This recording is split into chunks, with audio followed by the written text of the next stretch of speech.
everybody. Good evening on May 10th. From downtown San Francisco, I'm Kimberly Charles of Charles Communications Associates. And this is a special week for us. It's actually our 14th anniversary week.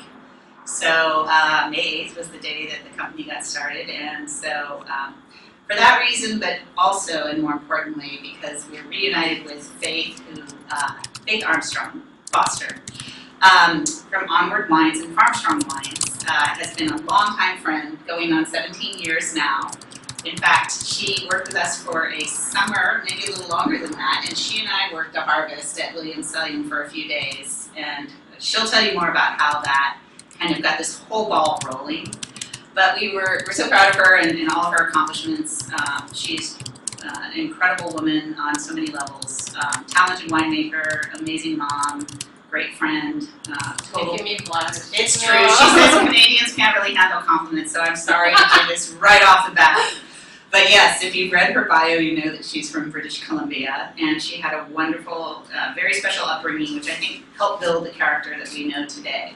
So actually, we have in our glasses something a little special, and it's not just because we live in California and we see everything through these colored glasses. Cheers, my dear. But it's actually something that Faith brought in for us today that's fresh off of, the bottling line in terms of, well, let's say labeling line. And she'll tell you a little bit about it. And we also would invite you to open up a glass of your Pet-Nat Malvasia and join us. We wanted to uncharacteristically actually start with a taste before going into all the serious academia here. Yes, so I'm excited. This is the second Onward Pet-Nat in the lineup, and it's the first time it's ever, it's his debut, if you will, so I wanted to bring it down today. I'm sorry y'all don't have it, but you can try it soon. It's 100% Pinot Noir, Rosé, Pétillant-Naturel. We have the Malvasia Pet-Nat for everyone to try tonight, and when we get into Pet-Nat, we can talk about both of them, because now there's a pink in the lineup as well. So. And we're really thrilled to have some bubbles in the portfolio here because it's been a little bit of a dry spell, and we just don't subsist without them. A couple of little housekeeping items. Please use Onward Wines as your hashtag tonight for our event, and the Twitter handle is the same. So the hashtag and the Twitter handle, Onward Wines. And we would love it if you would like to type at CharlesCom. Why not? May as well. So we appreciate that. And welcome to all of you. We're really, really glad to have you here. So Faith, I thought maybe we could start a little bit with the wine bug and how it bit you, and then how you really started forging these relationships with the growers that are represented tonight in the lineup. Yeah. So it has been a long journey, and as Kimberly mentioned, it did start at Williams-Sonoma Winery in Sonoma. I wanted to be in the wine business, but I wasn't sure exactly which part. I moved down from Canada to California and was trying to figure out my way into the wine industry. And it just took shoveling one fermenter to realize production was where I needed to be. So I was all excited, ooh, I want to be a winemaker, and gung-ho, and realized I needed to do a lot more than just be excited. So a little bit of a journey. I ended up going back to school, UC Davis. Full scholarship, by the way. I'm very proud of her. She's just trying to make me blush all night. So yeah, went to Davis, had a degree in winemaking and viticulture, and ended up in Napa Valley to start my full-time career. Before that, just doing harvest through my time at Davis. And several years in Napa as an assistant winemaker before I branched out into starting my own project, which was Onward in 2009. So it was it took me, it wasn't actually my plan for 2009 at all. I had an idea that one day I would start a brand, but it wasn't going to be then. But a vineyard that crossed my path became the necessity to start a brand. I had the opportunity to work with Cerise Vineyard Pinot Noir in Anderson Valley. I still work with that vineyard today, and it's a beautiful site, and opportunities don't come up like that very often. So it propelled me into motion with Onward. At that point, it was a nameless idea, but it's grown a lot since then. So it started as one wine, small production, 150 cases, and now there's 2 brands and 14 wines, and 4 children. I have a few other things that happened along the way. Exactly. So, but thinking about wine is once you get hooked, it's hard to find any other logical thing to do, I guess, with yourselves, whether it's in the front of house or back of house or any part of wine. When people tend to get addicted to wine in this passionate way, it insists that you listen. So it was really a totally different career than what I had done in the past, and it's just so rewarding. It's one of those jobs that it never gets old. It's never the same twice. It's never dull. You're always learning. I love that about it. There's a lot to be excited about. So so I love it. So and I think someone asked me, what would you do if you weren't a winemaker? That's a hard question. I don't know. It's a second career for me, and it really is. I think it will be the only one. Yeah, here. I hope you do that, please. Please don't retire early. Make wine well into your 70s or 80s. But talk a little bit about Onward and its significance as a name, please. Yeah, so I have to hold the bottle when I do this. Yeah. But, so Onward, when you look at the label, it's a little bit of an unusual label, very subtle. It's a drawing of a boat, and it's stern-on, so a boat when you're looking at it from the back. And with a boat, you put the name, of course, and then you put the port of origin, where the boat is from, is just on the transom. I happen to be born and raised on a little island in northern British Columbia, Canada, and I went to school by boat. So every day instead of riding our bikes, me and my siblings went to school by boat, and it was this little boat that's depicted here. My mom is my label artist, and she did this drawing for me. We worked on it we had many renditions. She's extremely patient. And we came up with this, and it has a lot of meaning to me personally, but the other really poignant part about the name in regards to the brand is everything in Onward is site-driven. So no blending in vineyard or variety. So everything is just about where that particular, the grapes for each wine comes from, and the grower who grows the vineyard. So it's all about the soil and the land and the farmer. And with that, you see on the back of the label just where the grapes are from.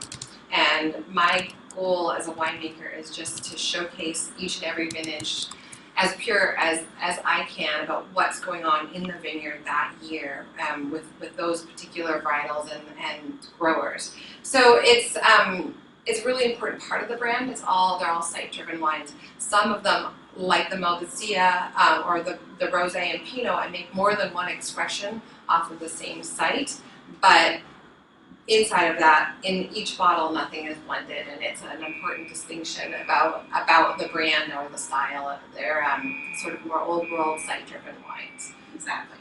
And you've done a lot of great sleuthing, and I would say, I think largely because of your personality and your nature, you listen, you pay attention, you have gotten to know these growers, who I think in many ways have ended up, just being total partners for you and really, really supporting your endeavors, which is fantastic. And many of these might either be overlooked, they may actually end up having their vineyards torn out for, God forbid, an underdevelopment. We're in the Bay Area, don't forget, and our, suburbs just keep, growing and growing all the time, and some of these sites are extremely, precious in that way. So we're going to talk through that as well.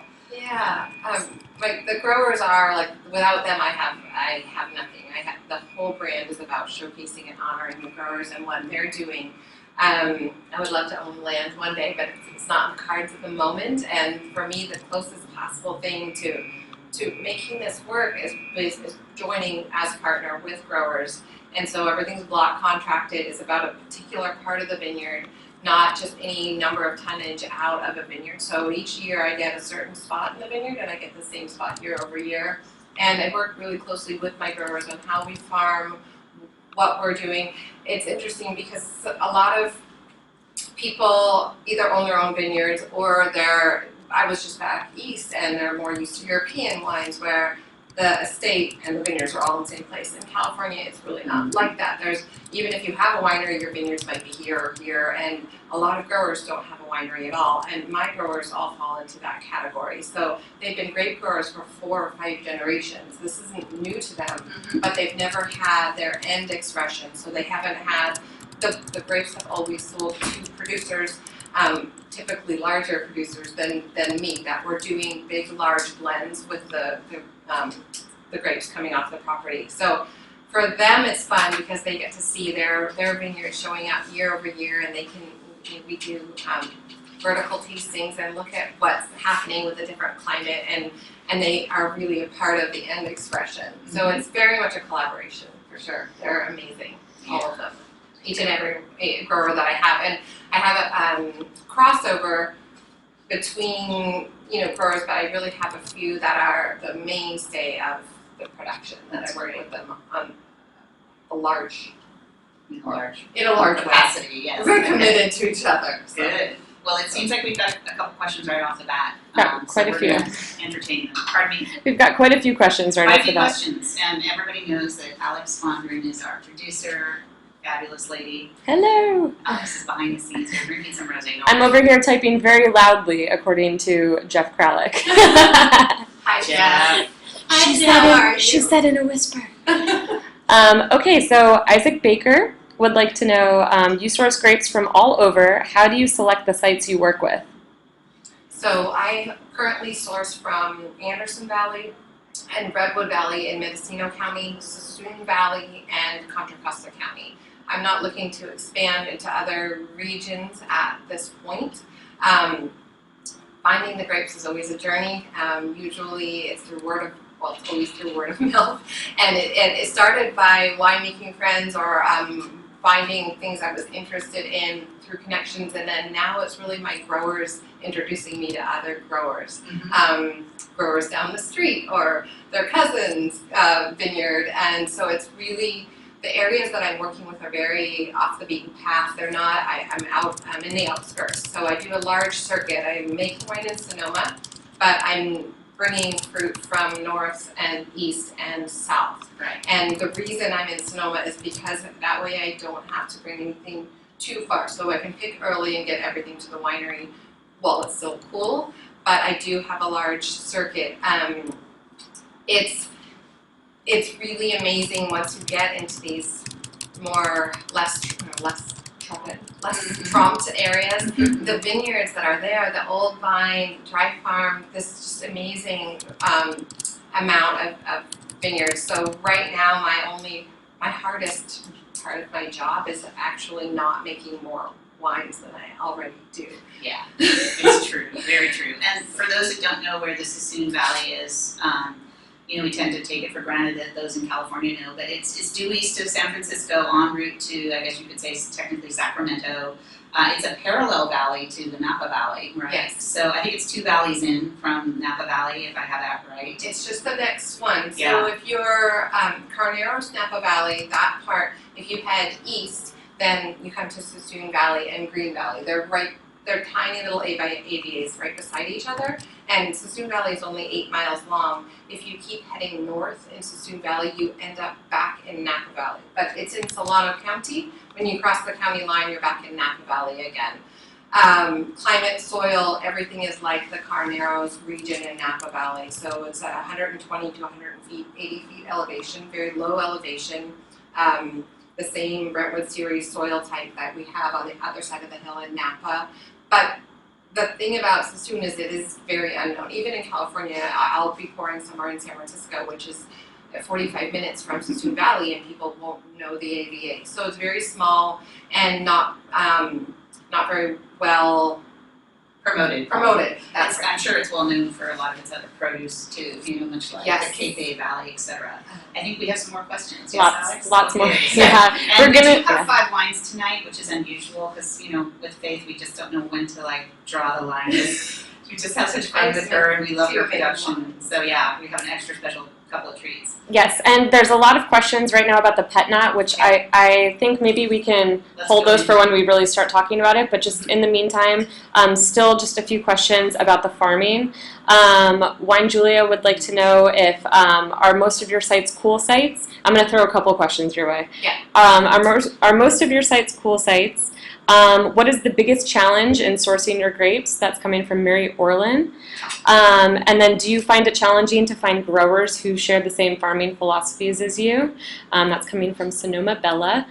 And finally, do you have any plans to make a natural wine in the future?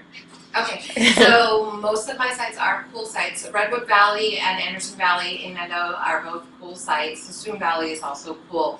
Suisun Valley has a huge marine layer, and so it has an amazing cooling breeze in the evening.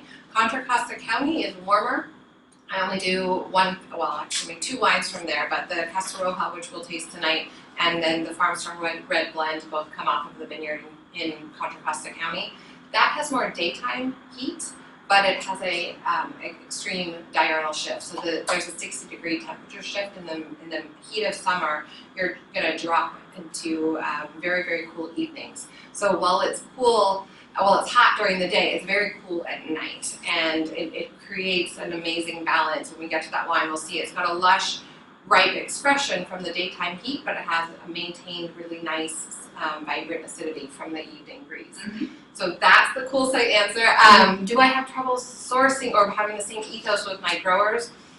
No. It's amazing. California once you get into the outskirts, for me, that was what I was looking for, was the off the beaten path. I had worked in Napa. I made, Napa Valley Cabernet, Chardonnay, the more classics, and I was looking for the less well-known varietals to work with, and the less well-known growers. My growers are really down-to-earth people. They're the kind of people that I relate to. I wouldn't be able to make wine with a grower that I didn't have the same ethos with. So they're doing everything right. For example, the Hawkeye Ranch, which is where we're going to have the Pinot and the Rosé.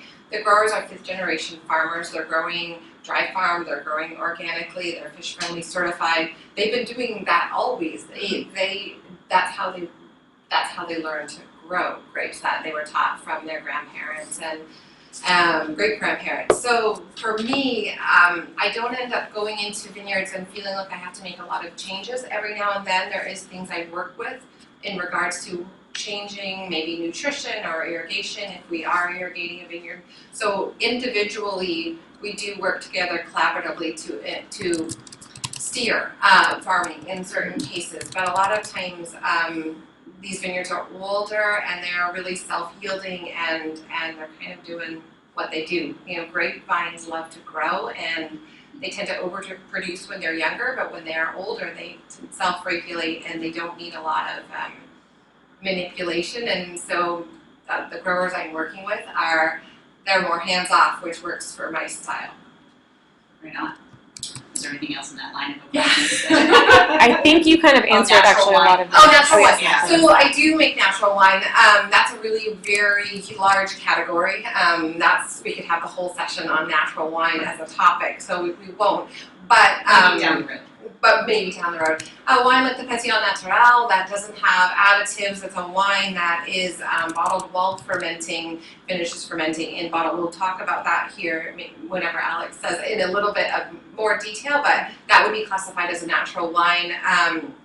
A lot of the wines would be. In fact, I do use sulfur in my production on the regular still wines, but very, very modestly and very in line with the needs of the wine, which is all about the wine chemistry. So that's where some of my UC Davis background comes in. It's not to over manipulate the wine, but in fact is to under manipulate the wine. So by looking and understanding the chemistry in the wine and understanding how healthy the must is, what type of yeast I have in my must. I do all native ferments, which is natural wine. I'm not adding tannins and all this stuff, which obviously happens a lot. So in general, I get classified as a natural winemaker a lot. I like to stay neutral because I feel the wines are, I know it's important to be able to put things in a category, but I feel that my main goal is to make wines that respect sight. So inside of that, I would say I'm a site-driven brand over anything else, but I believe in low intervention, and I also believe in healthy wines. So one of the things that's really important to me is that the wines aren't funky, but you can make not funky wines with very, very little intervention, and they would still classify as natural wines. That's true. I saw that Mary Orland was asking about what other wines besides Onward, and you did happen to mention Farmstrong in passing, and tonight is about Onward Wines, but Faith can take a quick minute to explain her concept behind Farmstrong. Yeah, so Onward started in 2009, and as we talked about, it's a single vineyard site-driven brand, which means I don't get to do any blending, and I tend to like to make wine in more than one way. I have many different varieties that I work with and many different sites, and inside of that I missed blending as well, and it's a really fun and a different way to approach winemaking. So I started another brand in 2014 called Farmstrong. And Farmstrong is only blends, and it's 3 wines, a red, a white, and a rosé. And there's crossover between the 2 brands, so the red we're tasting here is also in the Farmstrong red blend. The rosé in Farmstrong is also single vineyard, has a red expression. So there's lots of crossover between the 2 projects, and I've worked with the same growers on between the 2 projects. Not all the time, but many of my growers are in both brands. But Farmstrong is strictly a blending project, and it's more about New California wines, where I'm really showing what's possible here because we don't have to stick with rules of certain varietals from a certain place. We can do whatever we want, and we have these amazing old vine vineyards that are super special. So Farmstrong's about showcasing a everyday wine that is either pink, white, or red. Pick your color, and that's all you need to worry about. I've worried about all the rest. So I love that. That's the idea behind Farmstrong. Well, you really do keep the consumer in mind, and that's one of the things I wanted to share with our guest bloggers tonight is just, you put yourself in the shoes of the buyer, the person who's at the end of the line purchasing, and whether it's through just the attractive packaging, but also your sense of having something with a lot of thought and passion going into the bottle, but then making it at the same time a very simple transaction is great, and I love that about your sensibility. I think it's time to go into Pet-Nat. Yes. We've got Okay. 40 minutes left, Okay. and if everybody's eager or able, we can go over about 10 minutes or so tonight, but I don't want to shortchange Pet-Nat because it's such a special category, and honestly, Faith had a lot to do with being at the forefront of this. It's become a bit of a trend. It's something I think recently the Wall Street Journal did a big piece on, and obviously in France, I know we have some Francophiles in the audience. It's well known and established, but please talk about how Pet-Nat came to be for you, Yes. and Malvasia in particular. So Onward, at the point before Pet-Nat took over my world, Onward was strictly Pinot Noir brand. At that point, I made 2 different vineyard designate Pinots, which I still make today, and the Rosé of Pinot Noir. And I was looking to expand at some point, but it was a grower that I knew that introduced me to the Malvasia Bianca vineyard. And it was in 2013. The vineyard was on the spot market, meaning it didn't have a home. And he said, "Faith, do you know there's unspoken for Malvasia down the street?" And I was like, "Oh my God, you've got to be kidding." And immediately got in my car and drove down the street and was walking around in the vineyard and tasting these berries that were just blew my mind. I loved Pet-Nats. I'd only had the European expression at that point. That's where I fell in love with the style. And when I tasted the Malvasia for the first time, all I could think about was making a Pet-Nat. And it really was typical for me. It's like Faith puts the cart before the horse. I'm like, "Ooh, I'm gonna make a Pet-Nat!" And I was so excited. I didn't know who owned the vineyard. I didn't know, I didn't have a tank reserved at the winery where I share a space. There was no plan. There was just a lot of excitement. So I drove back to the winery and I said, "Hey, I want to make a Pet-Nat. Do you have any tank you can use?" And they're like, "Oh, Faith, I'll stick you out in the corner on the outside. You can have this." And by that point, I found out who the grower was. I made an arrangement to purchase the fruit. I didn't take the entire block that first year because I was just sort of rushing to the podium with the idea of Pet-Nat, and I took about a third of the fruit out of the vineyard and had it picked 2 days later. So it really was an off to the races type of thing. Then the wine was pressed, and the juice was pressed, I should say, and it was cold settling. And at this point, I started to figure out how to make Pet-Nat. I made champagne. We learned about that at Davis, and I had actually done that in my day job, but making Pet-Nat was an unknown territory, and at that point in 2013 there was really very little domestic Pet-Nat being produced and very little literature that wasn't in French, which isn't one of my top languages. I should have called you for that translation. Yes, technical documents in French. So it was really, Pet-Nat had to be made. That's how it happened. It told me, and that was it, and it had to be in Malvasia. Why I chose Pet-Nat with this particular grape is because it has this huge depth to it. It was floral, which was nice. It was also all this lemongrass and all this melon rind, all this like fabulous herbal quality, and then it had fantastic acidity, which is important in any kind of sparkling wine. And it just seemed like it had to happen. So there's how it started, and then I did some quick research, and luckily my first vintage, which was 250 cases to start, was a success, and I've been making it now ever since. So that's 4 years. I now do 350 cases a year of the Pétillant in the Malvasia expression plus magnums, and then I've just added the Pinot Noir Rosé expression. So it is a really challenging wine to make. I'm limited on capacity because of the fact that you have to hand bottle it. The way I'm making it is classic, old school, Pétillant-Naturel or Method Ancestral. The names are both relevant. And I have to bottle it by hand, by gravity, at a very specific Brix target. If I bottle it too soon, the bottles blow up. If I bottle it too late, they're flat, more like a frizzante at best. And the window to make that decision is with a matter of days. So I have to get the wine ready to go to bottle, and then get a bottling team or borrow friends to come and help me, and then hand fill all the bottles by hand, by gravity, manually crown cap them, and then I lay them in picking bins to ferment.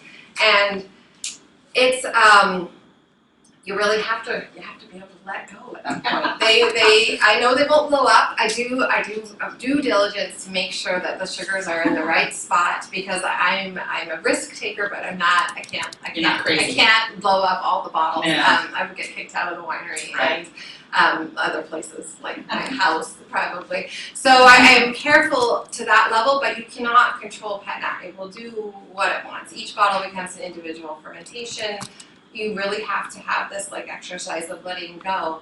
And people joke at me because, as Kimberly mentioned, I do have 4 children, and my last and final child was born in 2012. And so my mom says, when I'm telling her, I'm going to make Pet-Nat, it's this crazy thing, they can all blow up, or they're all going to foam over, it could be crazy. She's like, well, wait, so you're finally not having any more kids, and now you're going to do this? And I'm like, oh, I yeah. should rename it Pet Noir instead of Pet-Nat. So it's a way to keep me up at night without it being a crying baby. I actually think it takes more. It probably causes more sleepless nights than my children did. Lots of questions. Lots of questions. I know, and I've seen them rapidly firing on the Yes. So I know that people wanted to know where you make your wine, and you mentioned that. Did that explain Pet-Nat, sort of? Yes, indeed. There's a couple of just technical questions, especially with regards to the cap and your reasoning behind that, as well as the bottle shape, and then sort of just your take on the trend of Pet-Nat. Isaac Baker again says he feels like Pet-Nat is starting to shed its uber nerdy aesthetic. People are realizing it's just fun and delicious, and kind of your thoughts on the trend. So cap, Sure. bottle shape, trend. Sure. So the bottle shape is the standard champagne bottle. It has to go in a champagne bottle or it will blow up. So if I put it in any of these bottles, it would blow sky high. So So what's the atmosphere on it compared to champagne, which is usually about 6? yeah, so it's Is it like 3? 3.5. Okay. In the morning, it's a little higher. At the end of the day, it's a little lower because it is fermenting while I bottle it. The cap is because I do not disgorge. This is a classic, and I would say authentic method champenoise.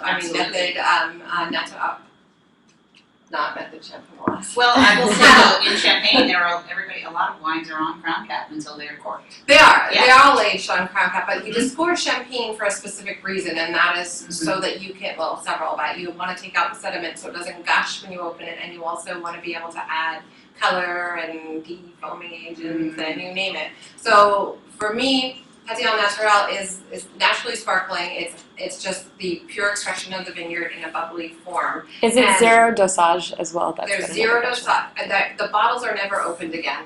So there is Pet-Nats on the market, domestic and European, that have a crown cap but have been disgorged. So they're taking off the crown cap but then putting another crown cap on.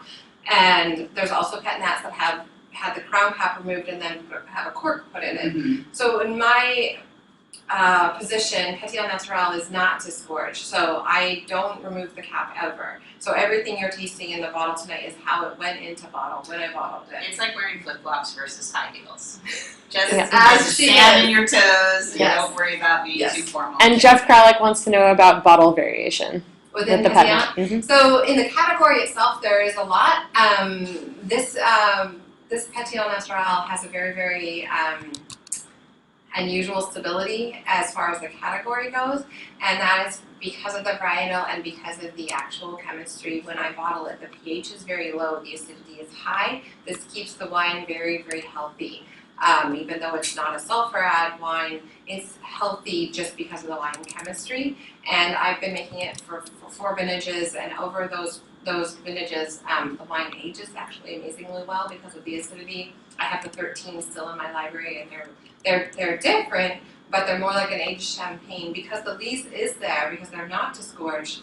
They age like a champagne would before you disgorge get it. a little bit of that lipolysis, You right? get the lees, the added rich creaminess from being on the lees. It's a big reason, it's really why I don't disgorge the wine, is because I like that added texture and creaminess from aging on the lees and in the glass. It gives you a nice feeling in your mouth. So if you disgorge a Pétillant, then you are removing the sediment right away because it's typically a quick to market wine. So it may be 6 months under cap or something like that, and that doesn't give it a lot of time on lees. But because I'm releasing it still on lees, undisgorged, it can continue to age through the life that it's in market. Or how if you find one in your cellar like 3 years later, don't worry, just drink it. It'll be holding up just fine. So I think it's very stable, but the category itself is very unstable. I think that was one of the questions, what I think of Pétillant in general. I love Pétillant-Naturel as a wine. It is usually lower alcohol, less pressure, so less effervescence. It's not as intense as when you're having a full-blown champagne. They're kind of the acid, the bubbles, it can be more intense. This wine, I say tried and true. She's tested, she's good morning, noon, and night. Excellent way to end your night if you've just had sort of a big bunch of red wines or something. It's so clean and refreshing. It will always liven your palate and kind of give you a little bit of, I don't know, your pep back in your step. Yeah. So I I think would it's say too that as a category, you know, a lot of these wines that are trending in the major cities tend to have been, let's see, either, you know, farming wines, peasant wines, simple wines enjoyed locally in their respective countries. And just largely because they're being discovered, it's like, whoa. And that is one of the things I find a little amusing is that, you know, if you're a well-traveled person, hopefully you've experienced these. If you haven't, then you know, it's a great invitation to go and try to see some of these places. But, you know, they would probably laugh at us saying, you know, you think this is hot and hipster and trendy. It's just, you know, a lovely thing to enjoy. And I think that's where you fall too, philosophically speaking. It's just the way we originally made sparkling wine, and it's time that we, you know, and it's really very basic. Besides the crazy risk and the danger part, it's just making sparkling wine without adding anything. The problem is, as far as it being available on a large scale, you won't see it on a large scale from bigger producers because you have to do it by hand. You can't mechanize it, which keeps it more unique and small, which is why you'll see it with smaller producers rather than large. Okay, 2 more questions on the Pet-Nat before we move on. One is from Mary Orlin. Is the vineyard source under Pet-Nat same as the still Malvasia Bianca? Yes. And final, yes. And then finally, Happy vineyard, right? Captain Ranch. Yes. Mhm. Michelle Williams would like to know if you have any plans to expand the Pet-Nat to additional varieties. And we'll quickly just recap that and then maybe move on to the still. This one? Yes. So Malvasia Bianca, I make the Pétillant-Naturel, the still that you guys have this evening, as well as a skin fermented version. They're all from the same vineyard in Suisun Valley. Capin Ranch is the name. It's farmed by the Cap, owned by the Cap family. And I make 3 wines out of that one block, and I get the entire amount of Malvasia, and it's the only Malvasia Bianca grown in Suisun Valley. So if you see Malvasia Bianca from Suisun Valley, it's in an Onward, one of 3, and that's all there is. I did make an additional Pétillant-Naturel this year. It's here. We're trying it this evening. It's 100% Rosé, Pinot, Noir. Mm-hmm. It's from the same vineyard. It's actually the twin sister to the Rosé that you have in your glass tonight.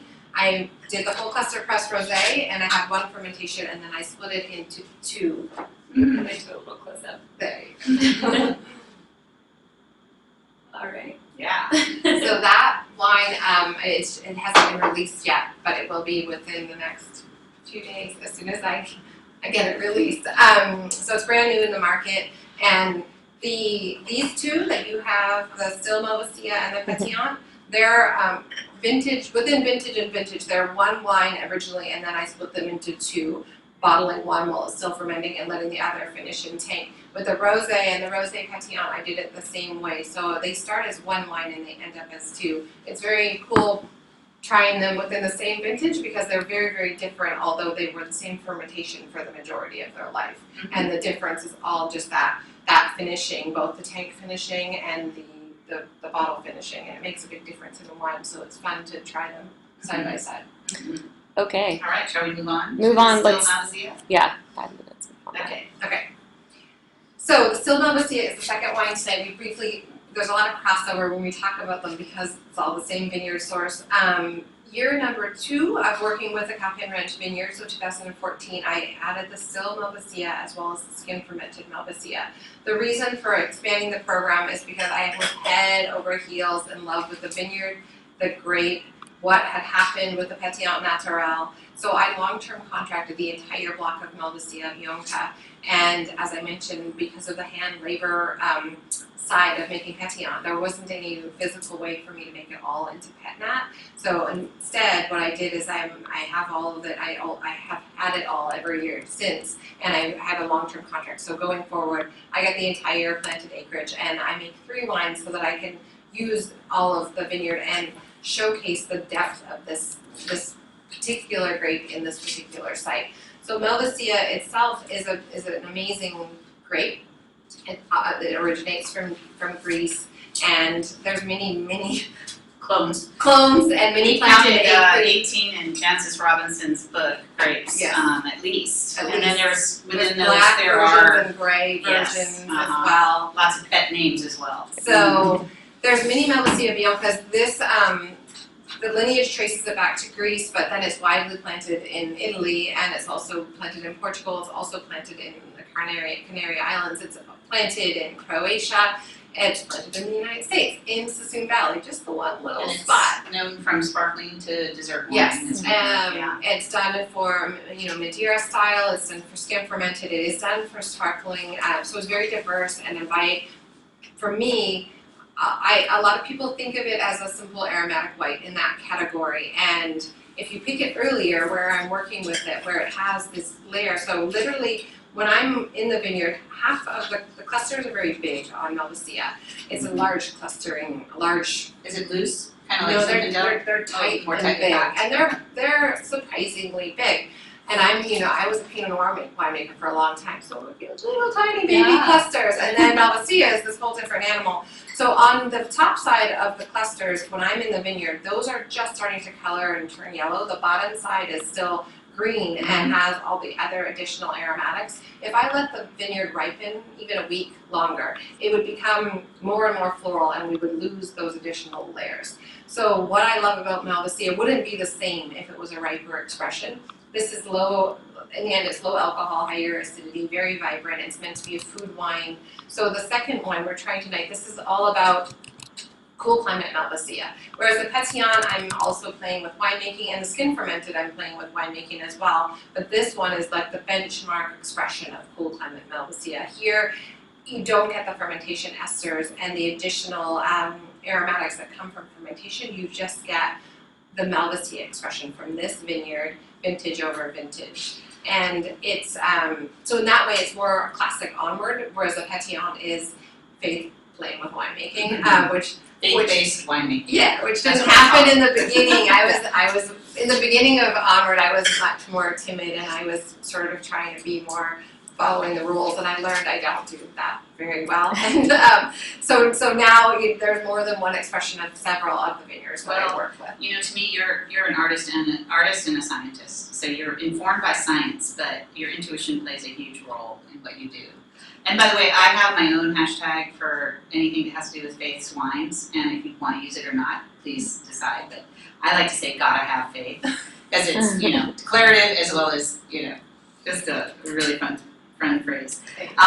Questions. We will entertain questions in a second, and I know that just really as a quick personal aside, you've mentioned that with the 3 Malvasias, they remind you of your sisters and kind of personalities, right? So I'm from a large family. I have 2 brothers and 2 sisters, and we're very close. Being raised on an island in the middle of nowhere tends to, you don't have a lot of other friends, so you get along with each other. So we do, and my sisters and I, we travel as a trio for many walks of our life. We now obviously all have independent lives and careers and families and such, but we have, I see the personalities of the 3 of us showing up in our Malvasias, and this one is clean, focused, pure expression. This is definitely my older sister. She's the oldest of all 5 of us, so she had a big job being the oldest, and she's just such a pure expression of person, so I really see her here. And then my younger sister, the youngest of all 5 of us, I put her as the skin fermented Malvasia. She comes across as just so well put together. She's very well put together, and then she's got all these layers and depth. When if you try the skin fermented Malvasia, it's just like exploding aromatics from the glass because of the additional time on skins. It has a little bit more tannin. She's got a little more tan, a little edgy. And then I'm just bubbles. Yeah. I'm like, Risk taker. I just get excited and might blow up, you know. So that's the 3 of us, and we're going on a trip tomorrow To Italy. Yeah, so we'll have, and with Mom, we'll have all 3 expressions of milk by poor Mom. Okay, so lots of questions actually about sort of how you bring the Malvasia Bianca to consumers and sort of get them to open their minds a little bit. Obviously, it's a very different grape than sort of Chardonnay or Sauvignon Blanc. So, you know, is that difficult, and sort of what's been your experience with it on the market? Sure. So it was difficult in 2013, more so than it is now. Consumers are really interested in the unusual varietals now, which makes me so excited. They're really interested in trying something different, even if they can't pronounce it, which is a big step for all of us. And for the culture. It is. So really it's about taste, and it is more of a hand sell. Say if you're in a wine shop where someone has tried it and they can explain it to their consumer, they can categorize it for them, then that really helps. So I work with a lot of amazing small wine shops that have that attention to detail, and their customers trust them. If they say try this, they'll be like, oh, okay, and they'll take it home, and then I might get a phone call going, oh, I tried your Malvasia, and it may be someone's first time trying Malvasia, but it does take, there's an education process with everything, especially with the unusual. However, it's not an unusual varietal, it's just not regularly planted in California. So on a more global wine scale, there's lots of Malvasia, and that's where I have to do more clarification, where I say this is more like the Greek style versus the Italian style. I'm talking about ripeness and climate. It's more cool climate expression. And someone may think they don't love Malvasia because they're used to a very ripe expression. Yeah, exactly. So if I have any explanation in the market, it's more about which style of Malvasia is this? What is the expression? And a lot of people think, oh, I don't love aromatic whites, but then they try it and they're like, oh, it's not just an aromatic white. It's not simple at all, or it isn't one one expression of Malvasia. It's this more complex expression. So I have found it to be actually very well received in the market, and a lot of people are ready for something different. That they just, and within the lineup of Malvasia, they're also different. So it does showcase the breadth of, if anyone's willing to try all three, they'll realize that Malvasia is such a robust category. And people that have have poured the wine as a tasting feature and stuff in restaurants where they are using it to kind of share with consumers what's possible from one vineyard, one pick date. You take raw material and you harvest it all at once, and yet you can have such different end expressions in wine. So it's been a really fun tool for people that are actually interacting with their customers a lot. That's true. So Well, to your credit, I've noticed in all my travels, that it is showing up in Wines by the Glass a lot, which is great, in some of the most wonderful chic, of the moment restaurants, which is a great testimony to you, and also to show how much the Psalms really groove on these wines. Okay, let's move on Shall to we get Rosé. into pink? Yeah. Yay! I So love this. this is the new vintage Onward 2016 Rosé of Pinot Noir. Whilst I mentioned the Pétillant-Naturel was the first in that expression, but I've been making this Rosé since 2010. So this isn't new, the vintage is new, but this particular wine in the lineup isn't new. It's been around since the second vintage of Onward. So it's one of the originals, and it is, it's a cold cluster press Rosé. It can be in the category of true rosé, or there's several different terms when the Saigneux, right? non-Saigneux. So it's not a Saigneux, it's just a dedicated rosé program, or it's all about rosé. So here I do make red wine from the same vineyard, and we'll try them both, different vintages obviously. But the rosé is picked when I feel it's all about rosé. So I'm picking it earlier than I'm picking for red expression. And I do put it in the press, and then I put it in, I squish all the berries. I actually foot trot it in bins before I put it in the press, so we can just start juicing and getting flavor and color and aromatics. And then I put it in the press, squish it a little more, rotate the press upright, and leave it on skins for, depending on the vintage, 5 to 7 hours usually. And during that time, I'm just tasting at the press and seeing where I am happy with it, where I feel like it is Hawkeye Ranch Rosé Pinot Noir. And then I finish the press cycle and pull the juice all the way off the skins. Did you say rotary? So it's a rotary fermenter? Is it or not? This isn't a regular platter press, so no. It's loaded in the top and then squish, and then I have to put the cap, rotate it up and put the caps on so the juice doesn't drain out to the bottom. Okay. And just leaving it on the skins. Again, being an Onward wine, this is a site-driven wine, so although it's pink, it doesn't mean it's not about the site. So by leaving it on the skins, you get the Pinot Noir expression from that particular vineyard really showing through. If I were to brush it and take it off the skins right away, it would still be delicious, but it just wouldn't have as much Character. And Yeah. it's very Hawkeye Ranch. If you taste all of them since 2010, there's a similarity that shows up vintage over vintage because they have had time to, on the skins, to extract more layers of color and texture and flavor. It is whole cluster press, so it's also with the stems. It's the stems and the clusters. So I do maintain very, very close attention to bitterness, and I pull it off the skins when I've got enough aromatics and texture and flavor, but before we're getting into any stem bitterness. It's really early in the ripening stage, so at that point the stems are not, they're not super ripe. The stems are green, so because of that, I don't. Yeah, so I don't leave it on the skins overnight or something like that. This is I'm paying a lot of attention while it's on the skins, and this is something you can't do with a Saigneux. Usually with a Saigneux, you put all the fruit into the fermenter, and the grapes are picked for the red wine expression at that point. So it's all about the red wine, and then you take a tank bleed and you take that and you ferment it into rosé. But you're looking at much bigger steps as far as preciseness. With this, I'm literally tasting and going, okay, now is when I want the juice off of the skins. As opposed to, I'll come back tomorrow morning and then I'll open the valve and do a tank blend. So it's a little bit more precise way to make rosé. Yeah, deliberate, thoughtful. all of the rosés I make 3, and they're all whole Costa Press designated rosé programs. And then this one is unique from the others. This one ferments in stainless at a cold temperature like a white wine. So fermented it at 50 degrees, very cold. It's a long ferment. It's native, so it sometimes takes months to ferment. I will put it down to barrel at a certain point in its life, either when I get kicked out of the fermenter because the winery says I've been in it too long, or I just feel it's right. And then I put it in neutral oak barrels, and I age it in neutral oak barrels for the duration of its life, and I stir the barrels a lot. So here, this is meant to be a food wine. It's meant to have a lot of palate weight. I stir the barrels to fill it out and give it a nice amount of richness on the palate.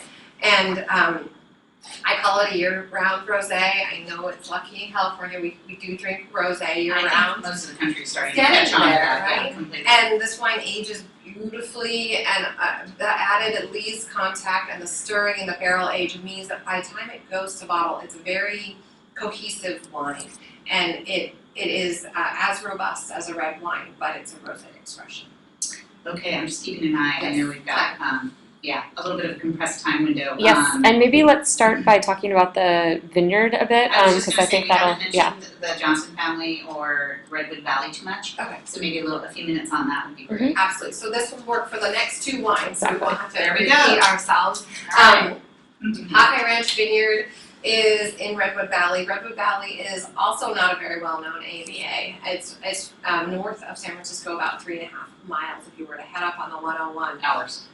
Correct. So don't trust me with the actual I've numerical driven. bed. It's It's 3.5 intense. hours. Long ride. Yeah. So it is in Mendocino County. It's its own AVA. There's a lot of historic old vine plantings in Redwood Valley. However, there's very few wineries there, so it's not a well-known AVA. A lot of the fruit, the grapes that are grown there have gone into larger blends that were AVA'd something else, like maybe Napa Valley or maybe Russian River. And so the fact that it is single vineyard, and I'm designating it, it's all about being a Redwood Valley wine. The Johnson family are very dear to my heart. They are 5th generation farmers, the 5th generation being the kids of the generation that I'm currently working with. So the oldest of that generation is about 9, I think. They were born and raised on the property, and it's amazing. They are definitely farmers, not viticulturists, so not the same type of personality that I was working with when I was working in Napa area. And they're very down to earth. They grow grapes and they grow mountain pears, and that's unusual as well. And diversity is a big part of the vineyard.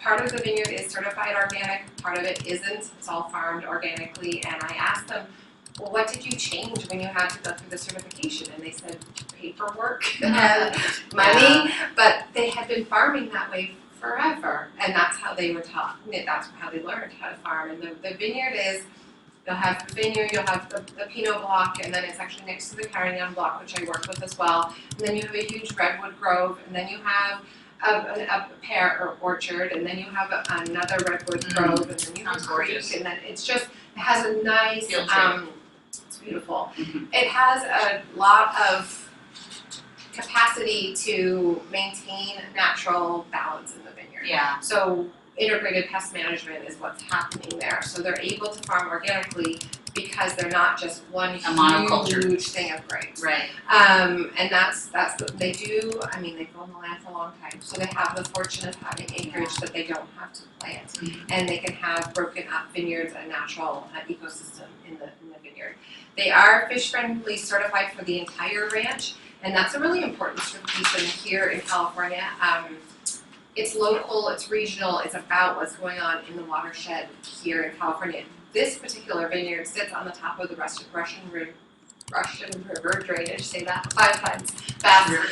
Russian River drainage. And so whatever goes in the water here goes all the way through, and this is a long way from Russian River, and it's a long way from the coast. So they feel this is a really important guideline to follow. That's why they've certified the entire ranch. So it's about runoff, it's about what you're putting on the grapes, maybe organic, but maybe isn't the best thing to put into the water. So it's about California salmon.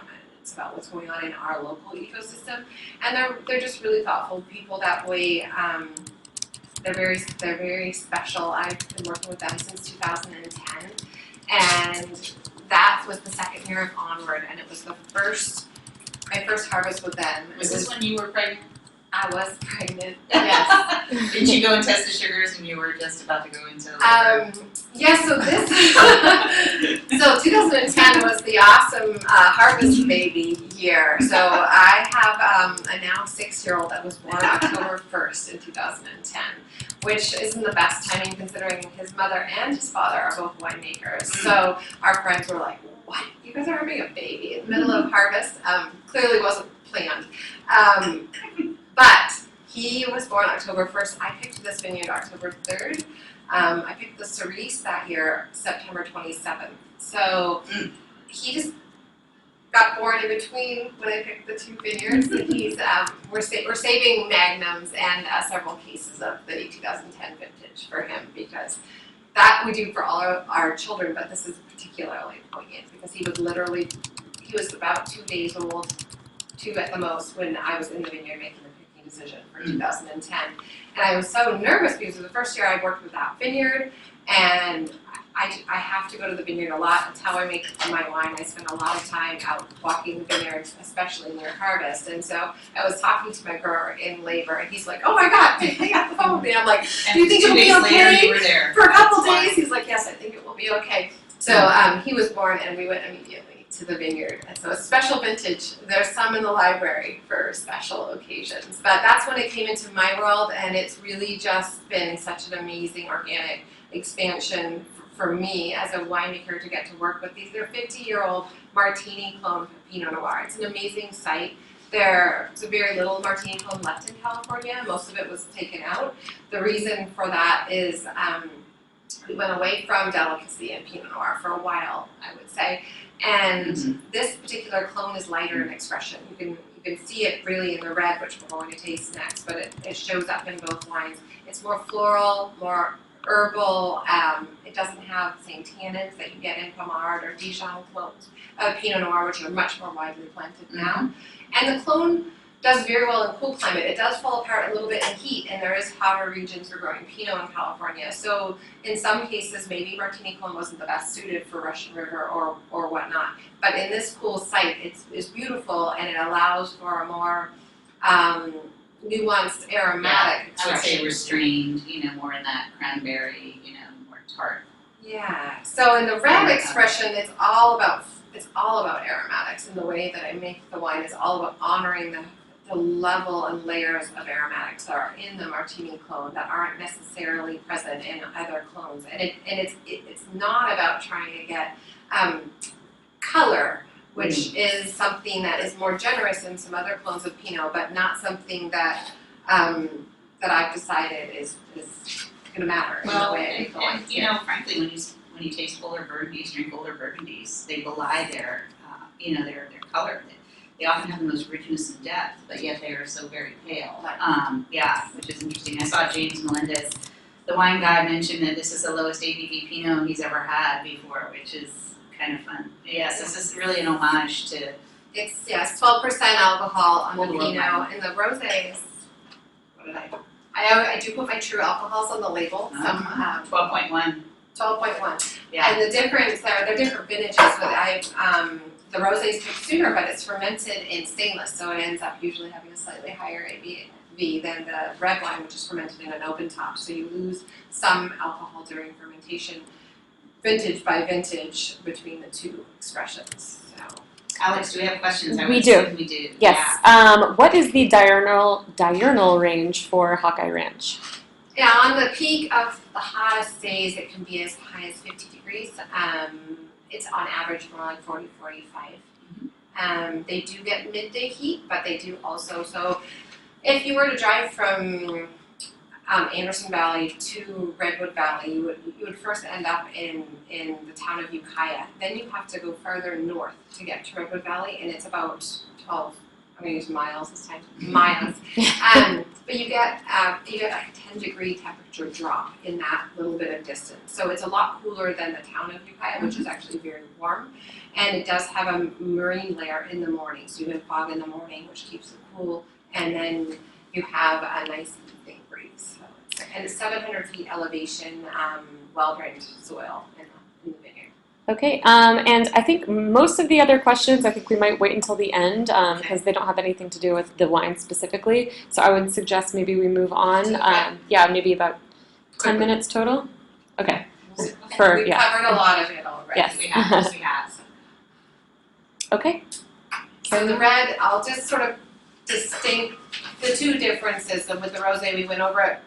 With the red, I pick it later. It's still early for California Pinot, so 12% finished alcohol is usually where it lands. It has been the whole range, 12 to 12.6 in all the years that I've made the wine. I'm not picking based on sugar ripeness, I'm picking based on flavor.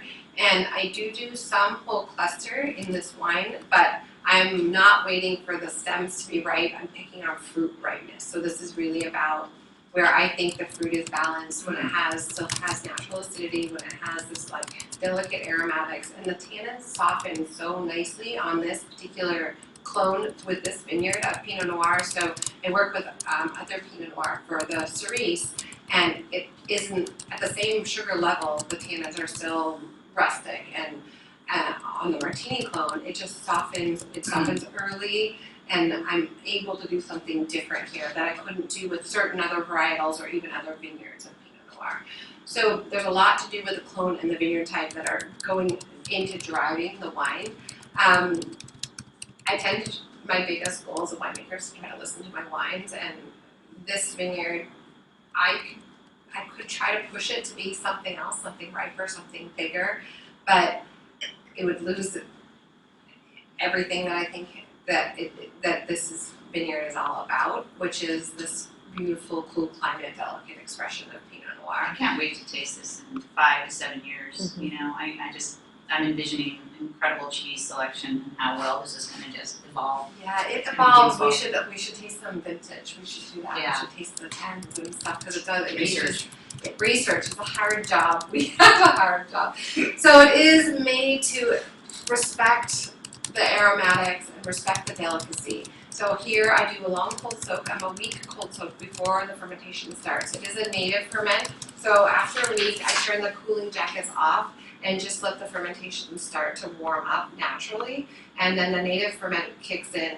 I ferment it cool comparatively to most Pinot Noir producers in California. I'm actually about 20 degrees cooler than many people. So instead of trying to ferment hot and get more glycerol and color, I'm intentionally fermenting cool and holding on to aromatics. When Pinot ferments, it ferments very, very fast. It's faster than any other red wine that I've ever worked with. So if you let it get very hot, the whole fermentation would be done in 3 days. It's crazy fast. So by doing a long cold soak, I'm able to get gentle extraction before heat and alcohol are in the solution. So working with it's like cold brew coffee versus hot brew. If you're doing cold soak, you get this gentle, you have to wait, but you get gentle extraction.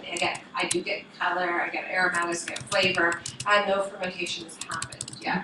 I use a lot of dry ice to keep any microbial activity from happening during that time, and I do punch it down once a day during that time. It's much harder to punch down a non-fermenting tank than it is a fermenting tank because the cap is very solid. Right. So I mix it once a day just so that it has time to be juiced grapes all together, and then ferment it at about 78 degrees.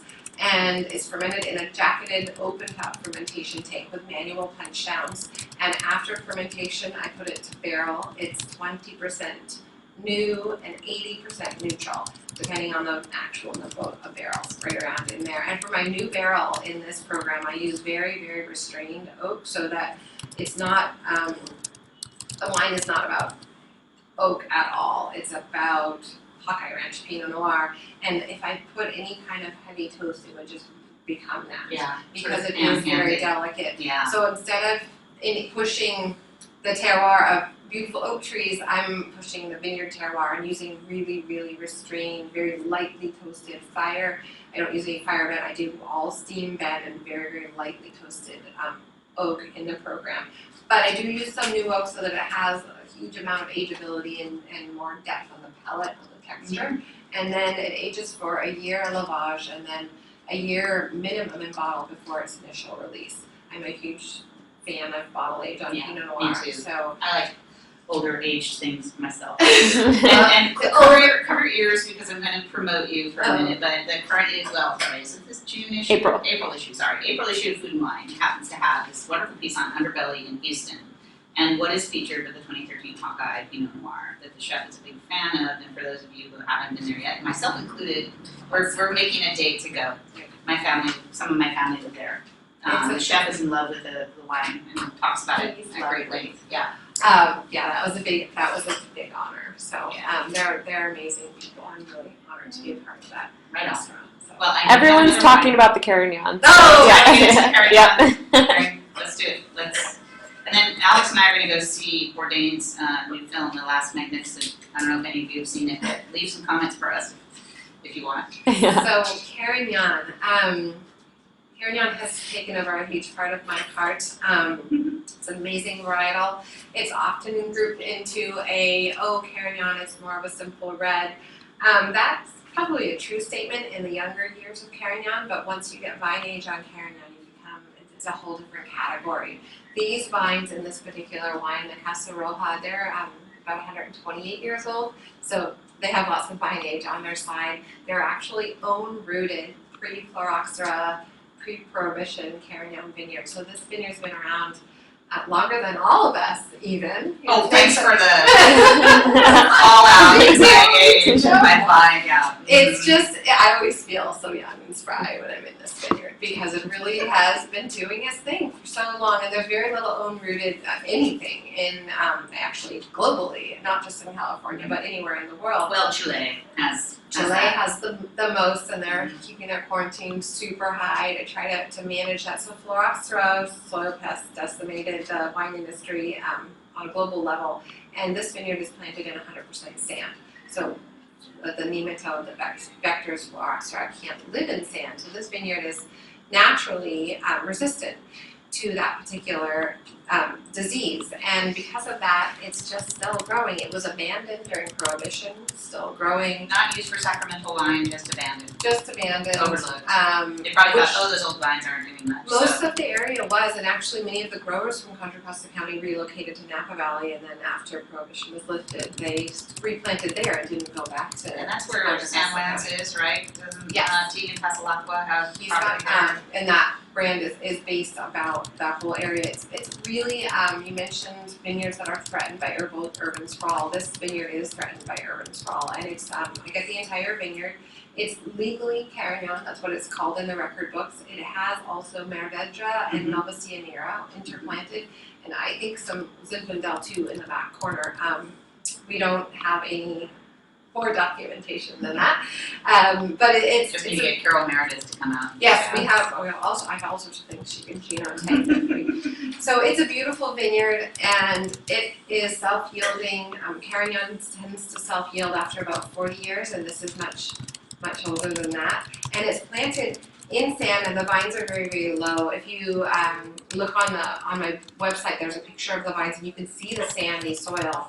There's so much sand that when I go to sample the vineyard, my kids call it the beach vineyard. They get all excited and bring their sand toys. Like, it literally is just sand. There isn't anything but sand. Right. And when I harvest the vineyard, when it comes into the winery, there's so much sand because the way it's planted, you have the low bush vine style. It looks more like a vineyard in Spain or in Portugal. Yeah, right in the Very center. low to the ground, and the fruit literally is close to the ground, so it has the warmth of the earth in the evening because the diurnal shift at this property is 60 degrees, and it gets quite cold at night. But because of that cool evening breeze, the acidity that maintains in this wine is very vibrant. It's an unusual flavor combination for you guys that are trying it out there. With a ripe expression, you tend to almost always, with the reds that are more of the blue fruits and the darker ripe expression, they tend to have a higher pH and lower acidity because that all happens simultaneously. Well, here you get the ripeness from the daytime heat, but then you maintain this amazing vibrant acidity because of the it's at 20 feet elevation. It's right on the top of the San Francisco Bay and beginning of the Sacramento Delta. Yeah, So I it has saw all that this- someone mentioned they thought it was Mendocino, but Contra Costa is a whole different animal, just FYI. It is, and Yeah. this wine is a county designate because the area doesn't even have a designated AVA. It's, as I mentioned, it's so old, so unique, the soil type, the marine layer, everything. It has more unique qualities than many AVAs. Well, probably too, there aren't a concentration of wineries that in turn would advocate politically for an AVA, in which case that's probably Right. why it's so not, stood out any in that way. political designation, anything like that, Yeah. it takes a movement of people Yes, to it say does. we have to do this. Which is kind of like fun that you found, a little We have to drink Contra Costa. That's so when I decided to do this, I do use it in my red blend in Farmstrong, but here all the other wines have their AVA on the back of the boat, and this just says Contra Costa County because that's the closest designation we have. By no means does that mean this isn't a unique and rare as if it were an AVA. It just doesn't have that. That label wasn't petitioned for, but I think it's very, very important conversation. Mhm. I think it's really living California history. These vines are very rare and special, and they are threatened by urban sprawl. This vineyard is encroached by Walmarts and housing developments. It's like Mary Edwards Windsor Vineyard is now a parking lot, it's no longer there. Yes, which is wild. this has, and it's zoned commercially, so it has more value as many other things besides low yielding old vine Carignan. However, it's very important that we drink the wine and keep the Carignan alive. We're gonna get a T-shirt, keep the Carignan alive, I'll be the first purchaser of it, for sure. I know some of you are signing off or have, Yes. so thank you all for joining us. For those of you that still have a few burning questions, we are committed to staying for 5 more minutes. Mhm. And also, please, this is not the end of the line. We have an opportunity to put you in touch with Faith directly, to continue to answer questions that didn't get answered tonight, so thank you for all that enthusiasm. And, I know we didn't even really get to talk about Mr. Gonzalez too much. I know we talked about the family in general, but that's his name, Dan Gonzalez from the vineyard in Contra Costa County. But anyway, Alex, are there any pending questions that are remaining that we can answer while? Yes, thank you everyone so much. A good thing we didn't try to taste all 14 wines, right? Come and visit. I am actually very approachable. If you do turn around the back of your bottles, you'll see my phone number, and you can call me anytime, and I can help answer any of the questions we didn't get to tonight. Or send me an email, it's Faith at Onward Wines, and I'd happily go into detail about anything we tried tonight, or any of the other wines that we didn't try tonight as well. So just let me know if you have questions. Okay, just quick last questions. Jenna Francisco would like to know how general consumers can visit you. So maybe talk a little bit about what's going on pending for you. Mary Orland would just like to know exactly where in Contra Costa that vineyard is. And then we've got just some general questions about sort of what's the hardest part of your job, how do you do harvest with 4 kids? So I know that's a lot to cover right now, but that's kind of been the general theme of what. Contra Costa County Vineyard is in Oakley, California. So it's the town of Oakley. If you look it up on the map, that's where that is. First question again was? Sorry. Where people can come and visit. Yes. Come and visit. Okay, thank you. So I do For the have- one that's oldest in the group. That's memory, I just wanted to say. Yes. Anyway. the 4 kids, not really good in my memory. So I'm at a shared facility in Sonoma. I can do winery tours there. It's a warehouse winery, so there's no fountains, it's not beautiful. But that's where I have a licensed facility to do tastings. I am joining a joint tasting room in Napa Valley called Feast It Forward. Amazing. And it's going to be fabulous. Yeah. It's going to be 16 vintners all in one place. The whole lineup will not be there, just 2 wines at a time. But if anyone wants to schedule a tasting with me, I can come in and meet with you at that facility, and we can taste through the entire lineup. Feast It Forward is the name, and it's set to open in mid-June. It's under construction right now. It's Close to the Oxbow Market. right across the street from Mhm. Oxford. So it's right downtown, and the building is a heritage building that they're in the middle of lifting and expanding. And it's going to be a music studio in the evening, and a demonstration, like a chef kitchen. Demo kitchen. So it's yeah. a pretty cool concept. We're all very excited about it, and Onward is a part of that, and that will happen soon. So people can just drop in and taste there, and then contact me anytime, and we can arrange a Or private us. tasting Mhm. as well. Yeah, Mm-hmm. so we can do more one-on-one tastings by appointment. And then what else, Alex? I'm sorry. Oh, how do I do it? How do you do it, and how do you determine your wine pricing? Oh, good questions.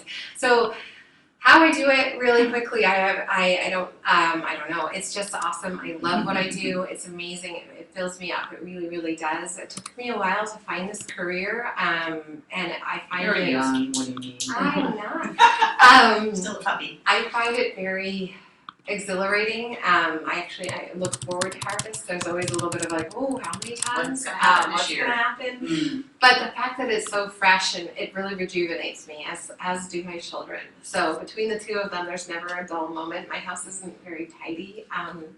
I don't always It's open full my of mail. love, that house. It's got a lot. We eat well. We cook a lot. Jeff came and sat with us in the courtyard. yeah. He's still on board, but I We have a big garden. We spend a lot of time just trying to focus on the daily, which is what the wines are all about, really about stopping and taking a minute from our daily busy lives, sitting down, sharing a meal with family and friends. And my whole hope, and it's all working, if people are actually doing that, if they're opening a bottle and sitting down and enjoying a meal with their loved ones, and or not a meal, just at the beach. Or not a loved With one, a just by magnet themselves. or just by themselves. Magnet Pet-Nat at the beach by yourself, happy, unhappy. This is it. So so I really, really feel it's a very rewarding thing to do, and that's what keeps me going, and it's never dull. And then I think maybe we'll end on Yeah. just a comment. This is from Divine Wine Time. This has been truly one of the best wine tastings in a long while. Thank you, Faith, for allowing me the privilege tonight. So I think that sums up a lot of the Cheers. comments we've had. Here's some Pet-Nat. Yep. cheers. Thank you all for being with us so all the much. way It's through. been such a pleasure to be here. And thanks, Faith, for all you do. Thanks for inspiring us. We love you. Have a great trip to Italy. Oh, wow. Yeah. So that. Yeah. All right. Good night.